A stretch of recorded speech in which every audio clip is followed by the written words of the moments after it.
In this video, I'm going to be showing you the logo setup in Sports Photo Automation.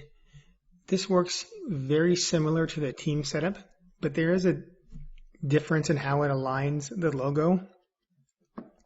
And you can add this logo setup so that you can automatically replace the logo in batch, either through the batch settings or through a CSV. And so, unlike the team setup, there's not two different options, there's just one. So I'll just hit add logo layer group. Now it's best to bring the logo in either at the exact size you want it or a little bit larger, so you downscale the smart object but you're never upscaling that. And also I recommend, if you're setting up a template and you don't know specifically the aspect ratio of the logo, usually logos are close to being square, so I recommend just bringing the logo setup in as square if you're unsure of the exact aspect ratio you need. So I'll just use 1200 by 1200 pixels here. I'm pretty sure my logo file is a little bit larger than that, so this should work anyway.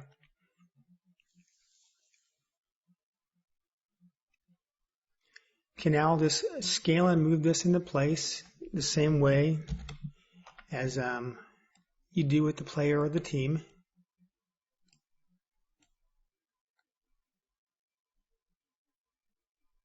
Actually bring this in a little bit larger here and then move the guides into place. I'm just putting these guides here so that it gives us a visual reference. When it replaces the logo, we can see how it aligned it.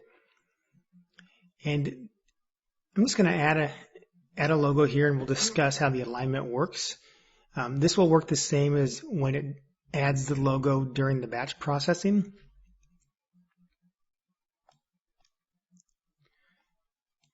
Just going to grab the PNG file, and logos have to be a file with transparency, so either PNG, TIFF, or PSD. JPEG will not work for the logo because generally your logos need to be cut out. So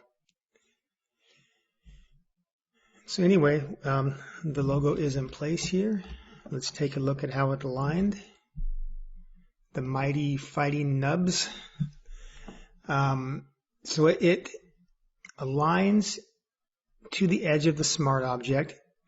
It will scale up till it meets the edges, and then it's going to leave any gaps on the other side. So if your logo is not perfectly square, you'll either have a gap on the left and right or a gap on the top and bottom, but it's never going to scale past the dimensions of your smart object.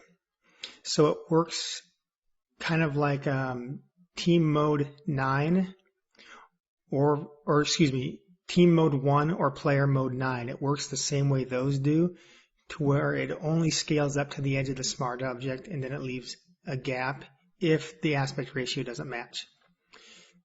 The one difference is so if we look at our smart object here, if I go into that, you can see that this smart object, the top and the bottom here, the transparency line up to the top and the bottom of the smart object. The original file was not like that. So let me open the file here. We can see that in this logo file, there is empty space all the way around the logo.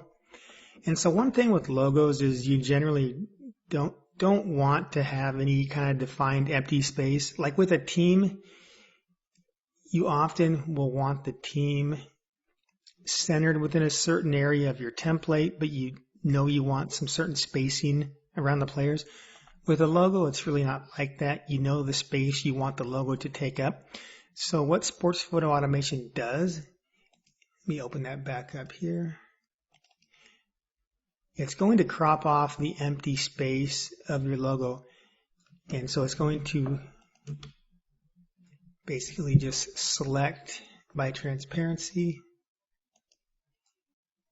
It's going to do this first before it brings it into the smart object, and then it's going to line up the edges to your smart object, which we can see this is our actual smart object here that's attached to our template here. So it does that because I've noticed that a lot of logos, especially when people are getting logos from their different schools or online or wherever, there's really no rhyme or reason for how much empty space there is. So for instance, your logo might come in with something like this, with just this terrible amount of extra space on it. And you don't want your different logos to be coming in scaled differently to where this is smaller and putting more empty space in one logo versus another logo just because of how that file was created. So in order to compensate for that, Sports Photo Automation is going to crop off all the empty space and then fit your logo into that space. So very, very simple. And this is really cool because you can automate your batch.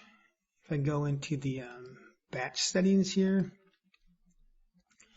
there is this spot to replace logo graphics. So if you set up your template with this logo, you can define your logo file right in your batch processing settings, and it's going to replace that logo in the template when it runs. And so if you are doing a batch of the same team or a whole league where they have the same logo, you can define that right in here. Now, if you're doing a league where you have different teams with different logos, you can also do this through the CSV file. So very, very cool feature. This is something that was actually around in Sports Photo Automation 7, but I never really did any tutorials on that because it came around later on in version 7, not on the initial release of it. So I'm going to be showing this more in some tutorials with the different batching scenarios, so make sure to watch those as well. Anyway, just very, very simple way to easily replace the logo in your images in batch. So anyway, thanks for watching.